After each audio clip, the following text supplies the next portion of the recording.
नमस्कार, एनटिभी कोहलपुर समाचारमा स्वागत छ। म अन्जु चौधरी। सुरुमा प्रमुख समाचार। नेपाल सरकार र विप्लव नेतृत्वको नेकपा बीच 3 बुँदे सहमतिमा हस्ताक्षर। नेपाल शान्तिपूर्ण युगमा प्रवेश गरेको प्रधानमन्त्री ओलीको भनाई। 25 जनाको क्षमता भएको जिल्ला कारागार बैतडीमा 74 जना कैदी बन्दी हुँदा व्यवस्थापनमा समस्या, त्रिपाल मुनि बस्नुपर्ने बाध्यता। गुल्मीमा जापानी राजदूतावासद्वारा निर्मित विद्यालय भवन विद्यालयलाई हस्तान्तरण, पठन पाठन गर्न सहज हुने अपेक्षा।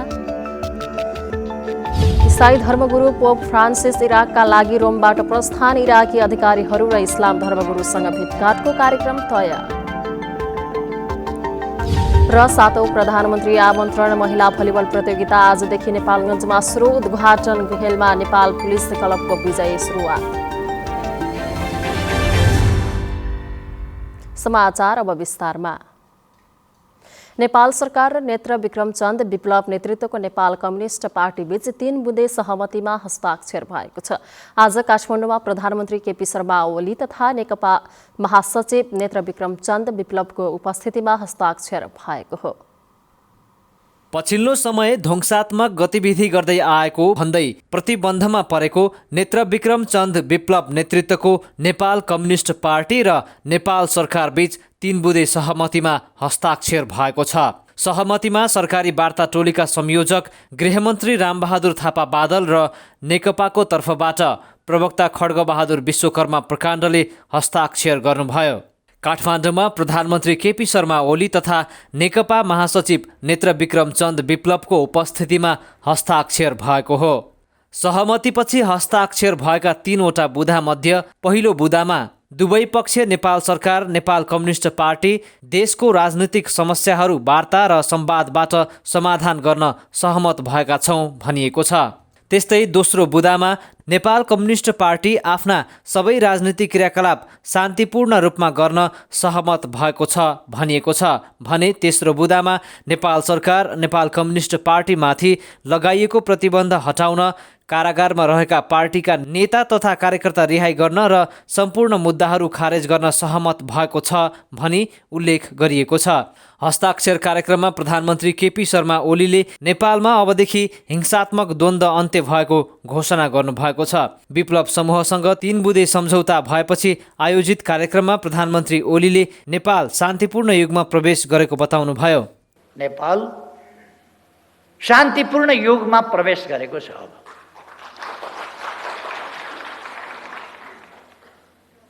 अब नेपालमा हिंसात्मक द्वन्द्व छैन। अब नेपालमा हिंसात्मक बाटो र हिंसात्मक आन्दोलनको कार्यदिशा कसैले पनि अवलम्बन गरिरहेको छैन। अर्थात् नेपाल शान्तिपूर्ण देश हो र यहाँ शान्ति छ। आजको निष्कर्षको ठुलो उपलब्धि, आजको कामको ठुलो उपलब्धि त्यही हो। अब नेपालमा द्वन्द्व छैन, हिंसात्मक द्वन्द्व छैन र शान्ति छ। शान्तिपूर्ण राजनीतिमा आउने नेत्र विक्रमचन्दको कदमले जनताको मन जितेको भन्दै ओलीले सरकारले चालेको यो कदमले कसैले नहारेको र देशले जितेको बताउनुभयो। सुरक्षित राजनीतिक अवतरण गरेका विप्लवसँग 8 वर्ष अगाडिदेखि सम्बन्ध रहेको स्मरण गर्दै प्रधानमन्त्री ओलीले 3 बुँदे सहमति रातारात नभएको धारणा राख्नुभयो। काठमाडौँमा प्रधानमन्त्री केपी शर्मा ओली समेतको उपस्थितिमा भएको सहमति हस्ताक्षर कार्यक्रमलाई सम्बोधन गर्दै महासचिव चन्दले आफूहरू सरकारसँगको सहमति पालना गर्न प्रतिबद्ध रहेको बताउनुभयो। जुन अवसर आज हामीलाई प्राप्त भएको छ, यसलाई हामी सार्थक पारौँ। नेपाली जनताको हितमा, नेपाल राष्ट्रको हितमा, उहाँहरूको एउटा स्वर्णिम भविष्यको निम्ति सफल पारौँ। अवश्य पनि हामी सफल हुनेछौँ। हाम्रो पार्टीको तर्फबाट त्यसलाई पालना गर्ने कुरा म यहाँ नेपाल सरकारलाई, वार्ता टोलीलाई, हाम्रा अग्रजहरूलाई, सबै मित्रहरूलाई हैन सबैलाई आश्वस्त पार्दै आफ्नो देशलाई आत्मनिर्भर, सुन्दर र स्वाभिमान बनाउने चाहना अनुरूप शान्तिपूर्ण राजनीतिमा आएको विप्लव नेतृत्वको नेकपाले प्रष्ट पारेको छ। प्रेम बुढा छेत्री, एनटिभी कोहलपुर। जिल्ला कारागार बैतडीमा क्षमताभन्दा तीव्र कैदीबन्दी हुँदा समस्या भएको छ। कारागारको समस्याका बारेमा कारागार व्यवस्था विभाग, गृह मन्त्रालय र सुदूरपश्चिम प्रदेश सरकारलाई जानकारी भए पनि अझै पनि समस्याको समाधान हुन सकेको छैन। यो जिल्ला कारागार बैतडी जहाँ 25 जना कैदीबन्दी राख्ने क्षमता छ, तर अहिले यहाँ 74 जना कैदीबन्दी कोचिएर बस्न बाध्य छन्। भवनभित्र बस्ने ठाउँ नभएपछि केही कैदीबन्दीलाई तिरपाल रोकेर बस्ने व्यवस्था मिलाउन बाध्य छ कारागार प्रशासन। 25 जना क्षमता भएको कारागारमा अहिले 74 जना छन्। उनीहरूलाई बस्नको लागि हामीले बाहिर तिरपालको व्यवस्था गरेका छौँ। 6 जनालाई चाहिँ बाहिर तिरपालमा राखेका छौँ। तेस्रो मुख्य समस्या भनेको रोडको समस्या हो। हामीले यहाँदेखि रोडसम्म लगेर जानुपर्छ। बाइचान्स अब बिरामी भइदियो भने हाम्रा अनुभवहरूले बिरामी हुँदाका बखत बोकेर लैजानुपर्ने अवस्था आउँछ। 15 पुरुष र 10 महिला गरी जम्मा 25 जना क्षमता भएको कारागारमा अहिले 74 जना कैदीबन्दी छन्, जसमा 40 जना कैद भुक्तान गरिसकेका छन् भने 34 जना पूर्वपक्षका लागि कारागार चलान भएका थुनुवा छन्। क्षमताभन्दा कैदीबन्दीको संख्या बढी भएकाले त्रिपाल टाँगेर उनीहरूको बस्ने व्यवस्था मिलाएको कारागार प्रशासनले जनाएको छ। कारागारको भौतिक संरचना निर्माणका लागि पटक पटक कारागार व्यवस्था विभाग, गृह मन्त्रालय र सुदूरपश्चिम प्रदेश सरकारलाई आग्रह गरे पनि अझै समस्या समाधान हुन सकेको छैन। वास्तवमा जम्मा 25 जनाको मात्र कैदी राख्ने क्षमता भएको हाम्रो भौतिक पूर्वाधार छ। 70 जनाभन्दा बढी मान्छेहरू त्यो कारागारमा हामीले सकी नसकी चाहिँ व्यवस्थापन गर्नु परिरहेको अवस्था हो। गृह मन्त्रालयलाई, कारागार व्यवस्थापन विभागलाई पनि यो विषयवस्तुमा जानकारी छ र आशा र विश्वास गरौँ छिटोभन्दा छिटो कारागार व्यवस्थापन विभागले हाम्रो यहाँको कारागारको अवस्था समस्या बुझेर समाधान गर्नतर्फ अगाडि बढ्नेछ। 2040 सालमा स्थापना भएको कारागारमा आवश्यकताभन्दा बढी कैदीबन्दी राख्नुपर्दा असहज भएको छ। कारागार प्रशासनको भवन पनि जीर्ण अवस्थामा छ। कैदीबन्दीलाई अदालत र अस्पतालसम्म पुर्याउन बाटो र साधन नहुँदा सुरक्षा चुनौती समेत रहेको कारागार प्रशासनको गुनासो छ। भवन अभावकै कारण कारागारमा महिला कैदीबन्दी भने राखिएका छैनन्। बैतडीका महिला कैदीबन्दीलाई डडेलधुरा र धनगढीका कारागारमा पठाउनु पर्ने बाध्यता अझै उस्तै छ। नरी बडु, एनटिभी कोहलपुर, सुदूरपश्चिम प्रदेश, बैतडी। बैतडीको जिल्ला कारागारमा क्षमताभन्दा तीव्र बढी कैदीबन्दी राख्नुपर्ने बाध्यता रहेको छ। यस्तो समस्या देशका प्राय कारागारमा रहेको पाइन्छ। यसै सन्दर्भमा आज हामीले बैतडी जिल्लाका नागरिकलाई कारागार अवस्था सुधार्न के गर्नु पर्ला भनेर सोधेका छौँ। हेरौँ आजको आवाजमा।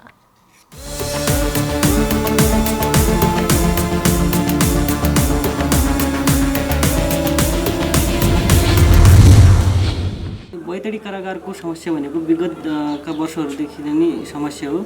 यसमा चाहिँ बैतडी कारागारमा चाहिँ पहिलेदेखि नै क्षमताभन्दा चाहिँ दोब्बर तीव्र सङ्ख्यामा चाहिँ कैदीहरू रहेका छन्। उनीहरूलाई खान बस्न पनि समस्या भएको र अहिले भवन पनि जीर्ण अवस्थामा रहेको हुँदा त्यो भवनलाई पनि सरकारले चाहिँ त्यो मर्मत टाइममा मर्मत गरिदिने हो भने पनि उनीहरूलाई धेरै सहज हुन्थ्यो। अब यो कैदीबन्दीहरूलाई जो क्षमताभन्दा बढी राखिएको छ, अब टेन्ट रोकेर त्यो भित्र बसाउनु परिरहेको छ, यो अवस्थाको अन्त्य गर्नुपर्दछ। कम्तीमा पनि कैदीबन्दीहरूले पाउने न्यूनतम जुन आवश्यकताहरू छन्, जुन अधिकारहरू छन्, त्यो पुरा गर्नका लागि यो कैदीबन्दीहरूका लागि चाहिँ आवश्यक पर्ने भवन निर्माण गर्नुपर्ने जरुरी देखिन्छ। 25 जना हुनुपर्ने सट्टामा 75 जनालाई चाहिँ लिएर चाहिँ राखिएको छ भनेपछि सायद मलाई के लाग्छ भने यो यहीँको चाहिँ प्रशासनदेखिहरूले यदि केही कुराहरू निकाले तापनि माथि चाहिँ ध्यान नदियो कि जस्तो मलाई लाग्दछ होइन। त्यही कारण चाहिँ यो विषयमा सम्मिलित निकायका सदस्य प्रशासनहरूदेखि लिएर सबै कैदीका मान्छेहरूले चाहिँ माथि गएर चाहिँ भन्नुपर्ने अवस्था चाहिँ मलाई आउँछ।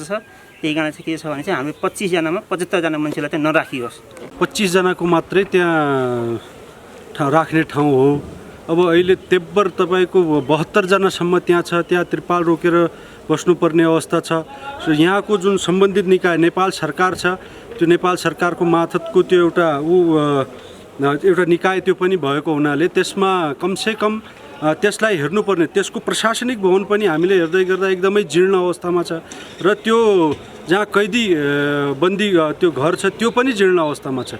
त्यसलाई नेपाल सरकारले छिटोभन्दा छिटो अथवा ती कैदीहरूलाई कुन ठाउँमा अर्को ठाउँमा व्यवस्थापन गर्ने हो र त्यसलाई कसरी व्यवस्थापन गर्ने हो नेपाल सरकारले तुरन्त ध्यान दिनुपर्छ भन्ने।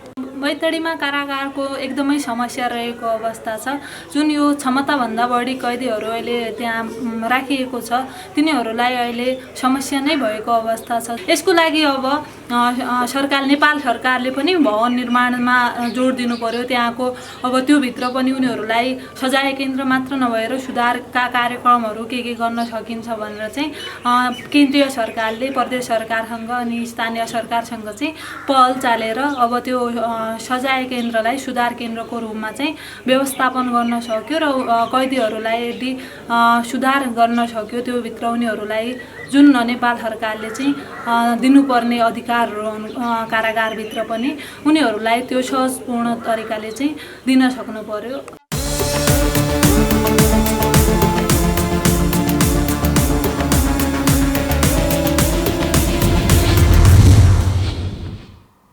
उद्योग वाणिज्य आपूर्ति राज्यमन्त्री विमला विकले गृह जिल्ला बर्दियामा अनुगमन गर्नुभएको छ। राज्यमन्त्री विमला विकले विकास निर्माणका दृष्टिकोणले पछाडि परेको बर्दिया जिल्लाको राजापुर र गेरुवा क्षेत्रमा अनुगमन गर्नुभएको हो।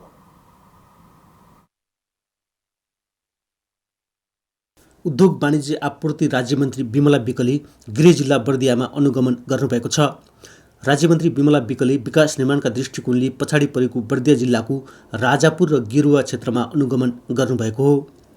मन्त्री विमला विकले गेरुवा गाउँपालिका वडा नम्बर 1 स्थित ओखरिया बाँध इन्टेक क्षेत्रको अनुगमन गर्दै यस क्षेत्रको पर्यटन प्रवर्धन गर्न शहीद स्मृति पार्क निर्माणका लागि 5 करोड रुपैयाँ विनियोजन गरी पठाइएको बताउनुभयो। 3 वर्षभित्र पार्कमा पर्यटक आएर आनन्द लिने गरी निर्माणको काम हुने समेत विश्वास व्यक्त गर्नुभयो। गेरुवालाई पर्यटकीय क्षेत्रको हिसाबले विकास गर्नुपर्छ। इन्टेकको छेउनी र राम्रो खालको शहीद स्मृति पार्क बन्यो भने मान्छेहरू त्यहाँ हेर्न जान्छ, घुम्न जान्छ, सबै हिसाबले त्यो ठाउँको विकास हुन्छ भन्ने कुराको विश्लेषण गरेर त्यो योजना छनौट गर्नुपर्छ भनेर गरेको। तपाईँहरूले कमसेकम कति भने चाहिँ तपाईँहरूले 5 करोड पैसाले केन्द्रले यो पार्क बनाउन पैसा पठाइरहेको छ। राजापुर गेरुवा क्षेत्र बर्दिया राष्ट्रिय निकुञ्जसँग जोडिएका कारण मानव वन्यजन्तु द्वन्द्व न्यूनीकरण गर्न र नदी कटान डुबान नियन्त्रण गर्न मन्त्री समक्ष स्थानीयले माग समेत गरेका छन्। मानव वन्यजन्तु द्वन्द्व न्यूनीकरणका लागि राष्ट्रिय स्तरमा कार्ययोजना बनाउने काम अन्तिम चरणमा पुगेको मन्त्रीले बताउनुभयो भने नदी व्यवस्थापनका लागि कर्णाली नदी व्यवस्थापन आयोजनासँग छलफल गर्नुभयो।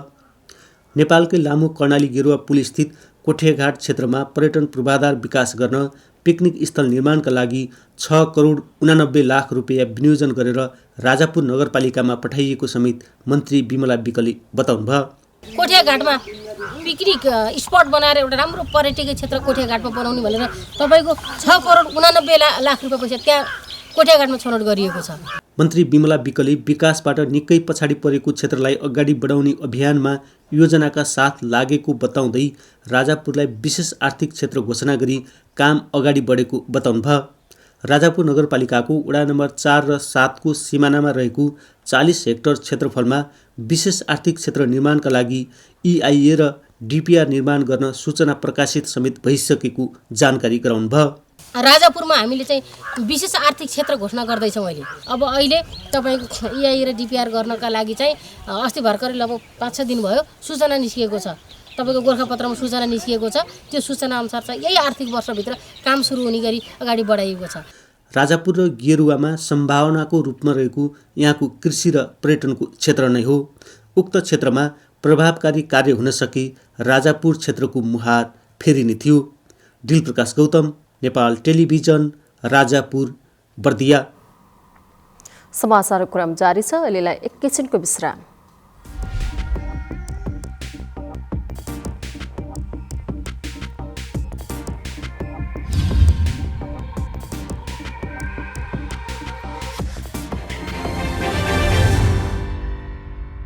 लामो समयसम्म हामी बन्दाबन्दी वा चाहिँ निषेधाज्ञा लागू गरेर चाहिँ सङ्क्रमण दरलाई नियन्त्रण गर्ने बाटोमा अगाडि बढ्न सक्ने अवस्था रहँदैन। आवश्यकता अनुसार हामी एरिया बन्दी गरेर चाहिँ ट्रेसिङको काम अगाडि बढाउनेछौँ। अन्यथा हामी आर्थिक क्रियाकलाप सँगसँगै महामारी विरुद्धको लडाइँ अगाडि बढाउनु पर्नेछ। त्यस अर्थमा सम्पूर्ण दाजुभाइ दिदीबहिनीहरूले सकेसम्म चाहिँ आवश्यकताभन्दा बढी गतिविधि मुभमेन्टहरू नगर्नका लागि म अनुरोध गर्न चाहन्छु। घर बाहिर निक्लनु पर्दाखेरि अनिवार्य रूपमा स्वास्थ्य सुरक्षा मापदण्ड प्रयोग गर्ने, मास्क लगाउने र कुनै पनि वस्तुलाई छोइसकेपछि, सार्वजनिक स्थानका वस्तुहरूलाई छोइसकेपछि सेनिटाइज गर्ने वा चाहिँ साबुन पानीले हात धुने जस्ता मापदण्डहरू प्रयोग गर्ने र एक अर्को व्यक्तिबाट चाहिँ निश्चित दूरी बनाएर चाहिँ संवाद गर्ने खालको तरिका प्रयोग गर्यो भने यो महामारी विरुद्ध हामी आफूलाई सुरक्षित गर्न सक्छौँ। त्यो दिशामा सम्पूर्ण दाजुभाइ दिदीबहिनीहरूको सहयोग हुनेछ भन्ने विश्वास र अपेक्षाका साथ म हार्दिक अनुरोध गर्न चाहन्छु। जनचेतनाका लागि लुम्बिनी प्रदेश सरकार मुख्यमन्त्री तथा मन्त्री परिषदको कार्यालय रूपन्देही। विश्रामपछि समाचारमा पुनः स्वागत छ। अब बाँकी समाचार। गुल्मीमा जापानी राजदूतावासले विद्यालय भवन निर्माण गरिदिएको छ। दूतावासले नेपाल राष्ट्रिय त्रिभुवन माध्यमिक विद्यालय मुसिकोट नगरपालिका 2 मा निर्मित भवन विद्यालयलाई हस्तान्तरण गरेको हो। विद्यालय भवन निर्माण भएपछि विद्यालयमा पठन पाठन गर्न सहज हुने भएको छ। गुल्मीको मुसिकोट नगरपालिकाको नेपाल राष्ट्रिय त्रिभुवन माध्यमिक विद्यालयमा जापानी संस्था जिजिपीको आर्थिक सहयोगमा 4 कोठे भवन निर्माण गरिएको छ। जापान राजदूतावासका फर्स्ट सेक्रेटरी मियामोतो केन्तरे र प्रोजेक्ट म्यानेजर नाउरू काटेले विद्यालय व्यवस्थापन समितिका अध्यक्ष मदनदीप घिमिरेलाई भवनको चापी हस्तान्तरण गर्नुभएको थियो। कार्यक्रममा जापानी राजदूतावासको टोलीलाई स्वागत गर्दै मुसिकोट नगरपालिकाका नगर प्रमुख सोमनाथ सापकोटाले नेपालको पूर्वाधार विकासमा जापान सरकारले खेलेको भूमिका निकै महत्त्वपूर्ण रहेको बताउनुभयो। सापकोटाले राजदूतावाससँग आगामी दिनमा नगरका अरू क्षेत्रको विकासमा पनि सहयोगको अपेक्षा गर्नुभयो। जापान सरकार र जापानी दूतावास मार्फत हामीलाई जुन ढङ्गको सहयोग प्राप्त भयो यसको लागि म जापान सरकारलाई हार्दिक धन्यवाद दिन चाहन्छु र यस्तो सहयोग आगामी दिनमा पनि हामीले अरू विभिन्न विद्यालयहरूमा पनि हामीले प्राप्त गर्नेछौँ भन्ने अपेक्षा गर्न चाहन्छु। नवनिर्मित भवन 2075 सालमा न्यू लीला कन्स्ट्रक्सनले 85,83,000 को लागतमा विद्यालय भवन निर्माणको सम्झौता गरेको विद्यालयका प्रधानाध्यापक सुरेन्द्र नेपालीले बताउनुभयो। नेपाल राष्ट्रिय त्रिभुवन माविले आगामी वर्षदेखि सिटिभिटी मार्फत कृषि प्राविधिक शिक्षा सञ्चालनको योजना बनाएको विद्यालय व्यवस्थापन समितिका अध्यक्ष मदनदीप घिमिरेले बताउनुभयो। हामीले प्राविधिक शिक्षा, कृषि प्राविधिक शिक्षा अगाडि बढाउने भनेका छौँ र हामीले डकुमेन्टको काम अगाडि बढाएका छौँ। अब हामी आगामी वर्षदेखि यहाँ हामी प्राविधिक शिक्षा, कृषि प्राविधिक शिक्षा सुरु गर्ने हाम्रो लक्ष्य रहेको छ। मुसिकोट नगरमा नेपाल राष्ट्रिय त्रिभुवन माविले पहिलो पटक कृषि प्राविधिक शिक्षा सञ्चालन गर्दैछ। 35 रोपनी जग्गा समेत प्राप्त गरेर प्राविधिक शिक्षाको कागजी प्रक्रिया काम भइरहेको छ। नयाँ भवन निर्माण भएपछि विद्यालयमा पठन पाठनमा समेत सहज हुने भएको छ। अनिल खत्री, नेपाल टेलिभिजन, लुम्बिनी प्रदेश, गुल्मी। पूर्वाधार विकास निर्देशनालय कर्णाली प्रदेशले राजधानी सुर्खेतमा कालोपत्रे गरिएका सडकको गुणस्तर जाँच सुरु गरेको छ। निर्देशनालयले कर्णालीमा पहिलो पटक कोर कटर मेसिनले पक्की सडकको गुणस्तर मापन गर्न थालेको हो। यसअघि बनेका सडक 2-3 महिनामै कालोपत्रे उप्कने र बाहिरी आँखाले मात्र गरिएको अवलोकनले गुणस्तरको वास्तविकता थाहा नभएकाले चालु आर्थिक वर्ष 2077-78 बाट कोर कटर मेसिनबाट कालोपत्रे सडकको गुणस्तर जाँच कार्य सुरु गरिएको पूर्वाधार विकास निर्देशनालय सुर्खेत निर्देशक वासुदेव पौडेलले जानकारी दिनुभयो। निर्देशनालयले वीरेन्द्रनगर नगरपालिका 7 सुर्खेत इतरामबाट मूल बजारसम्म जोड्ने सडकमा गरिएको कालोपत्रेको 3 स्थानमा कोर कटर मेसिनबाट गुणस्तर मापन गरेको थियो। चालु आर्थिक वर्षको असार मसान्तसम्म प्रदेश राजधानी सुर्खेतमा 32 किलोमिटर सडक कालोपत्री गरिने निर्देशनालयले जनाएको छ। बाजुराको बुढी नन्दा नगरपालिका 5 खोयामा 3 नाबालक दलित दाजुभाइ अलपत्र रहेका छन्। बुबा क्यान्सरका कारणले मृत्यु र आमाले अर्को विवाह गरेपछि 3 दाजुभाइ अलपत्र रहेको स्थानीय कालिका उपाध्यायले जानकारी दिनुभयो। उनीहरू पेट पाल्नका लागि गाउँ चहार्ने गरेका छन्। अलपत्र पर्नेमा 2 वर्षका अमित दमाई, 3 वर्षको तिलक दमाई र 5 वर्षको राजेश दमाई रहेका छन्। सहारा विहीन बनेका 3 दाजुभाइ गाउँ डुल्दै मागेर पेट भर्दै आइरहेका छन्। उनका बुबा दल दमाईको गत भदौ महिनामा भारतमा उपचारका क्रममा मृत्यु भएको थियो। उनकी श्रीमती दर्पणा दमाईले माघ 13 गते जगन्नाथ गाउँपालिकामा अर्को विवाह गरेर गएकी थिइन्। श्रीमान बिरामी भएपछि दर्पणाले मागेर छोराहरू पालिरहेकी थिइन्। श्रीमानको मृत्यु पश्चात माइत जान्छु भनेर गएकी दर्पणा फिर्ता नभएपछि 3 दाजुभाइको बिचल्ली भएको हो। नसर्ने रोगको संक्रमण कम गर्न लुम्बिनी प्रदेश सरकारले समुदाय स्तरमा चेतनामूलक कार्यक्रमहरू सञ्चालन गर्न लागेको छ। प्रदेशको स्वास्थ्य निर्देशनालयले दाङको घोराहीमा पत्रकारसँग गरेको अन्तर्क्रियामा मुलुकमा नसर्ने रोगको जोखिम बढ्दै गएकाले त्यसको न्यूनीकरणका लागि व्यवहार परिवर्तनका बारेमा सचेत पार्ने अभियान सुरु गर्न लागि जानकारी दिएको हो। लुम्बिनी प्रदेशमा उपचारका लागि ओपिडीमा आउने बिरामी मध्ये 85% नसर्ने रोगका बिरामी हुने गरेको स्वास्थ्य निर्देशनालयले जनाएको छ। यसैगरी 23 गतेदेखि सुरु हुन लागेको 65 वर्ष माथिकालाई कोभिड खोप लगाउने अभियानका लागि 2,61,000 खोप रहेको स्वास्थ्य निर्देशनालयले जनाएको छ। पहिलो 10 दिन 65 वर्ष माथिकालाई खोप लगाउने र त्यस बीचमा थप खोप नेपाल आइपुगे अन्य उमेर समूहका लागि पुनः सूचना जारी गरिने स्वास्थ्य निर्देशनालयका कोभिड फोकल पर्सन कौशल भण्डारीले बताउनु भयो। समाचारको क्रम जारी छ। अहिलेलाई एकैछिनको विश्राम।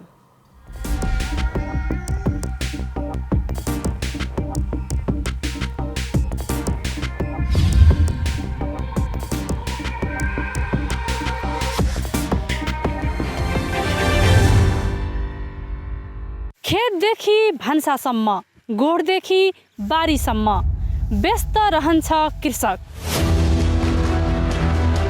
कसरी मिल्ला किसानका बालीहरूलाई पोषण? कसरी गर्ने राम्रो उब्जाउ र नयाँ प्रविधिबाट खेती?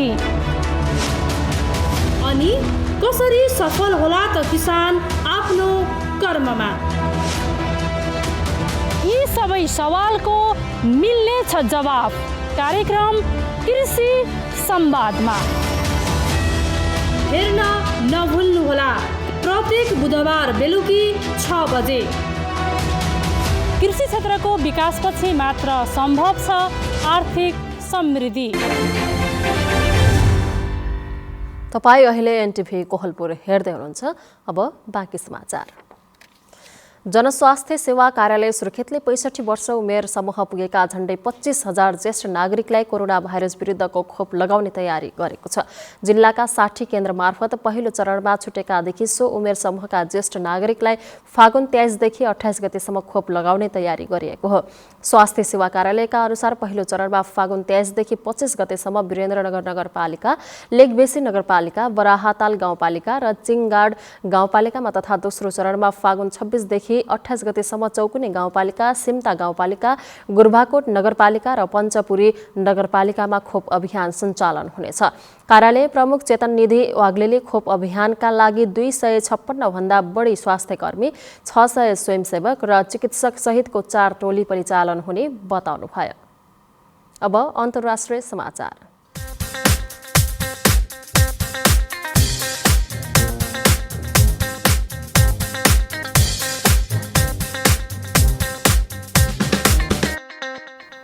इसाई धर्मगुरु पोप फ्रान्सिस इराकका लागि रोमबाट प्रस्थान गर्नुभएको छ। कोरोना भाइरसको संक्रमण फैलिएपछि यो उहाँको पहिलो विदेश भ्रमण हो। पोप फ्रान्सिसले इराकमा 3 दिन विभिन्न कार्यक्रममा सहभागी हुनका साथै इराकी अधिकारीहरू र इस्लाम धर्मगुरुसँग भेटघाट गर्नुहुनेछ। उहाँले खास गरी इराकमा सदियौंदेखि बसेका इराकी इसाई धर्मावलम्बीहरूका दुःखका बारेमा छलफल गर्नुहुने भ्याटिकनले जनाएको छ। पोप फ्रान्सिसले इराकका सिते धर्मगुरु ग्रान्ड आयातोल्लाह अली सिस्तानीसँग भेटवार्ता गर्नुहुने इराकी अधिकारीहरूले बताएका छन्। इराक भ्रमणका क्रममा पोप फ्रान्सिसलाई कडा सुरक्षा प्रबन्ध गरिएको छ। अब आर्थिक समाचार।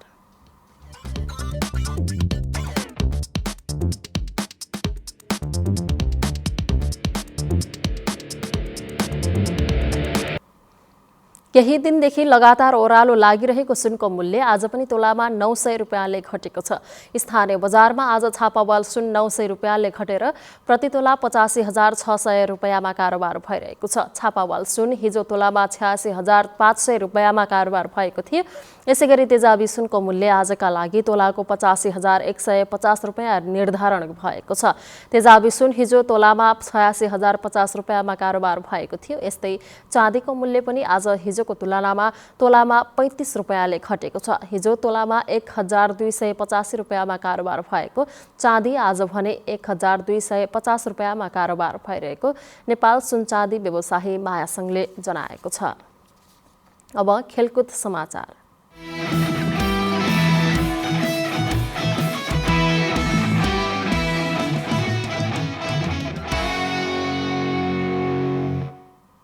सातौं प्रधानमन्त्री आमन्त्रण महिला भलिबल प्रतियोगिता आजदेखि नेपालगञ्जमा सुरु भएको छ।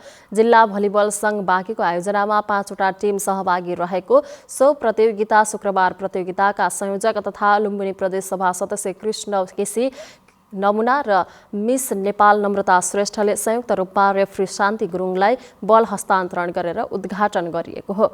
महिला सुरक्षा सम्मान र रोजगार समृद्ध नेपालको आधार भन्ने मूल नाराका साथ प्रतियोगिता सुरु भएको हो। नेपालगञ्ज रङ्गशालामा भएको प्रतियोगिताको पहिलो खेलमा नेपाल पुलिस क्लबले र न्यू डायमन्ड क्लबलाई 3-2 को सेटमा पराजित गरेको छ। सो प्रतियोगितामा Nepal police, APF, Tribhuvan army, new diamond र लुम्बिनी प्रदेशको टिम सहभागी रहेका छन्। यो वर्षको सर्वाधिक पुरस्कार राशि दावी गरिएको प्रतियोगितामा विजेतालाई 5 लाख, उपविजेतालाई 2 लाख, तेस्रो हुनेलाई 1 लाख र सान्त्वना पुरस्कार 50,000 रुपियाँ राशि रहेको छ। प्रतियोगिताको पहिलो संस्करण नेपाल पुलिस क्लब, दोस्रो एपीएफ क्लब, तेस्रो र चौथोमा भारतको रेलवे इन्डीले उपाधि हात पारेका थिए। पाँचौँमा विभागीय टिम एपीएफ र छैठौँ संस्करणमा पुलिस क्लबले उपाधि उचालेका थिए। यो संस्करण 25 गते समापन हुनेछ। रूपन्देहीको भैरववाह स्थित सिद्धार्थ रङ्गशालामा जारी Nepal telecom Rupandehi super league cricket प्रतियोगिता अन्तर्गत शुक्रबार भएको डिभिजन ए को समूह सी को खेलमा तिरुपति क्रिकेट क्लबले तिलोत्तमा क्रिकेट क्लबलाई 2 विकेटले पराजित गरेको छ। टस हारेर ब्याटिङ पाएको तिलोत्तमा निर्धारित 50 ओभरको खेलमा 29.5 ओभरमा सबै विकेट गुमाउँदै 87 रन मात्रै बनाएको थियो। जो आफै ब्याटिङ गरेको तिरुपतिले 17.5 ओभरमा 8 विकेटको क्षतिमा 91 रन बनाउँदै जित हात पारेको थियो। शनिबार डिभिजन ए को लुम्बिनी खुकुरी क्रिकेट क्लब र सैनामेना क्रिकेट क्लब बीच प्रतिस्पर्धा हुनेछ। अब मौसम।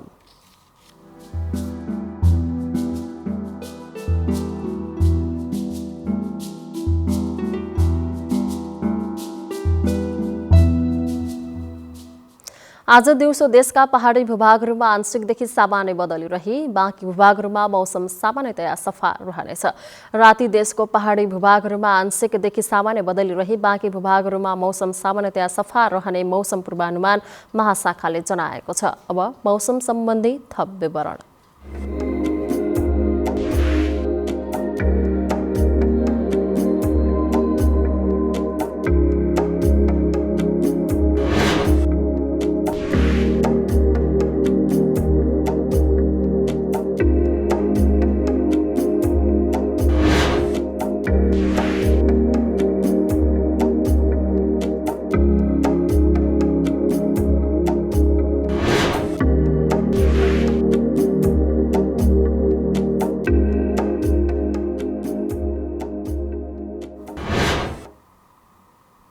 समाचारको अन्त्यमा प्रमुख समाचार पुनः एकपटक।